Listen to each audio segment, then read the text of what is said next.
नवरात्रीच्या दिवसात 9ही दिवस तुम्ही उपवास करत असाल, पहिल्या दिवशी उपवास करत असाल किंवा पहिला आणि शेवटचा अष्टमी नवमीचा उपवास करत असाल, तर ही संपूर्ण सविस्तर माहिती अगदी तुमच्यासाठीच आहे.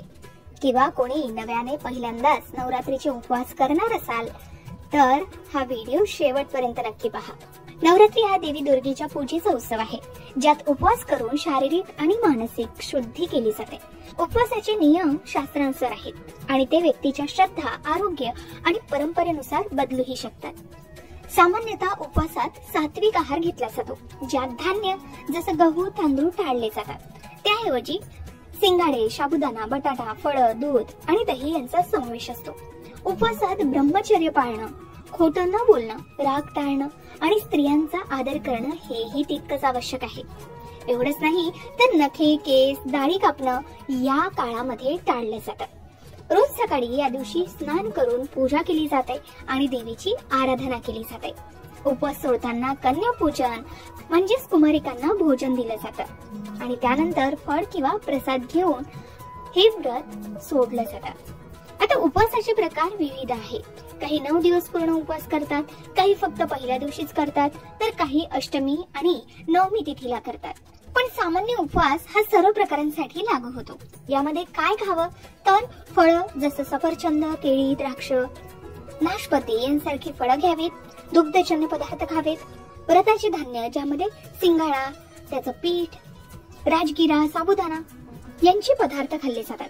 याच व्यतिरिक्त बटाटे, रताळे, सुरण, दुधी असेही पदार्थ खाल्ले जातात. मसाल्यांमध्ये जिरं, हिरवी मिरची, आलं, लसूण, कांदा टाळला जातो. मात्र पेयामध्ये पाणी, नारळ पाणी, दूध, चहा यांसारखी पेय घेतली जातात. एकदा जेवण किंवा फलाहार झालं की त्यानंतर फळे किंवा दूध घेतली तर ते आरोग्यासाठी फलदायी मानले जातात. आता या उपवासात काय खाऊ नये तर धान्य तर खात नाही, शिवाय तामसिक पदार्थही खात नाही. कांदा, लसूण, मसूर डाळ, उडीद यांसारख्या वस्तूही खाल्ल्या जात नाहीत. शिवाय सेंधा मीठ हे उपवासासाठी वापरलं जातं. साध्या मिठाचा उपयोग केला जात नाही किंवा कोणी तर अळणी पदार्थ सुद्धा खात असतात. तळलेले किंवा मसालेदार पदार्थ, कॉफी, चहा यांसारखे अन्न जास्त प्रमाणात उपवासामध्ये खाऊ नये. आता या नवरात्रीच्या उपवासाबद्दल काही इतर नियमही आहेत. हे उपवास करत असल्यास सकाळी लवकर उठावं, ध्यान, जप करावं, स्वच्छता राखावी, नकारात्मक विचार टाळावेत आणि सकारात्मक राहावं. उपवास सुरू करण्यापूर्वी संकल्प घ्यावा. रोज संध्याकाळी आरती करून उपवास सोडावा. जर नवरात्रीच्या 9 दिवसात उपवास करत असाल आणि त्यातही जर एकदा जेवण करत असाल तर रोज संध्याकाळी आरती करून जप, ध्यान, पूजन करून नंतरच उपवास सोडावा असं सांगितलं जातं. आता 9ही दिवस उपवास करणाऱ्यांसाठी आणखी काही नियम आहेत. जे नवरात्रीचे पूर्ण व्रत 9 दिवस म्हणजे प्रतिपदा तिथीपासून ते नवमी तिथीपर्यंत पाळतात, त्यांच्यासाठी ही उपासना मानसिक शांती देते आणि देवीची कृपा प्राप्त होते असं सांगितलं जातं. काही जण तर या नवरात्रामध्ये निर्जल उपवास करतात, म्हणजेच पाणी सुद्धा घेत नाहीत. पण सामान्यतः फलाहार केला जातो. आता पहिल्यांदा हे उपवास तुम्ही करणार असाल तर ते कसे सुरू करावे तर पहिल्या दिवशी म्हणजे 22 सप्टेंबर रोजी घटस्थापनेचा दिवस आहे. या दिवशी संकल्प घ्यावा. सकाळी फळ किंवा दूध घ्यावं. दिवसभर फळाहार करावा. सकाळी स्नान करून पूजा अर्चना करून दुर्गा सप्तशतीचा पाठ करावा. एक वेळ जेवण करावं. संध्याकाळच्या वेळेस आपण जेवण किंवा फळं, दूध घेऊ शकता. त्याचबरोबर पाणी भरपूर प्यावं. डिहायड्रेशन टाळावं. आणि आधी सांगितल्याप्रमाणे साबुदाणा खिचडी, फळ, सॅलेड, दही, बटाटा अशा प्रकारची फळं घ्यावीत. पहिले काही दिवस फक्त फळं घेतली आणि नंतर हलकं जेवण केलं तरी चालतं. त्यानंतर 1 ऑक्टोबर रोजी नवमी तिथी आहे. या दिवशी कन्यापूजन करून म्हणजेच 9 कुमारिकांना भोजन देऊन हलवापुरी अर्पण करावी. त्यानंतरच आपले 9 दिवसाचे उपवास सोडावे. त्यानंतर आपण सामान्य जेवण सुरू करावं. काही जण हे व्रत अष्टमीला सुद्धा सोडतात. 30 सप्टेंबर रोजी अष्टमी तिथी आहे. शिवाय काही जण पहिल्या दिवशी उपवास करतात, जो नवीन सुरुवातीचे प्रतीक आहे.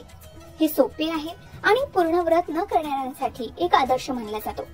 हे सुद्धा सकाळी घटस्थापनानंतर संकल्प करून दिवसभर फलाहार किंवा निर्जल उपवास करण्याचा संकल्प केला जातो. या दिनचर्येमध्ये पूजा, ध्यान, संध्याकाळी फळं किंवा हलकं जेवण घेऊन नंतर सामान्य नियमाप्रमाणे संध्याकाळी किंवा दुसऱ्या दिवशी पूजेनंतर प्रसाद घेऊन उपवास सोडला जातो. हे व्रत शक्ती मिळण्यासाठी केलं जातं. शिवाय इतर दिवशी सामान्य आहार पण सात्विक आहार केला जातो. याचबरोबर अष्टमी तिथीला आणि नवमी तिथीला सुद्धा विशेष उपवास करण्याची प्रथा आहे. यावर कन्यापूजन केलं जातं आणि उपवास पाळला जातो. काही जण फक्त हे 2 दिवस उपवास करत असतात, तर 9 दिवस व्रत करणारे या दिवशी हे व्रत सोडत असतात. आता अष्टमी आणि नवमीचा उपवास करत असाल तर अष्टमीच्या दिवशी सकाळी संकल्प घ्यावा आणि 2 दिवस फलाहार करावा. दुर्गाष्टमीची पूजा, हवन, कुमारिका पूजन हे सर्व करून संध्याकाळी कन्यापूजन करूनच उपवास सोडावा. या दिवशी सुद्धा हलके फराहार घेतले जाऊ शकतात. शिवाय कन्यापूजनासाठी हलवा, पुरी, चना तयार करून पण स्वतः उपवासात फळं घेऊनच हे व्रत करावं असं सांगितलं जातं. आता अष्टमी किंवा नवमीला उपवास केल्यानंतर हे व्रत कसं सोडावं, तर अष्टमी किंवा नवमीला कन्यापूजन झाल्यानंतर संध्याकाळी किंवा दुपारी प्रसाद घेऊनच हे व्रत सोडलं जातं. नवमी तिथी ही सूर्यास्तापूर्वी संपली तर त्याच दिवशी हा उपवास सोडला जातो. हे संपूर्ण दिवस विजय आणि शक्तीचे मानले जातात. या दिवसांमध्ये कुमारिकांना दक्षिणा द्यावी आणि विशेष उपवास करावे. या उपवासाने पापनाश होतो असं सांगितलं जातं. नवरात्रीचे हे उपवास श्रद्धेने करावे, त्याचे लाभ आपल्याला नक्कीच मिळतील. तर नवरात्रीच्या दिवसांमध्ये नवरात्रीचे उपवास कसे करावे याबद्दल आपण ही संपूर्ण माहिती जाणून घेतली. याही व्यतिरिक्त नवरात्रीचे उपवास तुम्ही कोणत्या पद्धतीने करता कमेंट करून नक्की सांगा. नवरात्रीच्या उपवासाबद्दल आणखी काही विशेष माहिती तुम्हाला माहिती असेल तर कमेंट मध्ये शेअर करायला विसरू नका.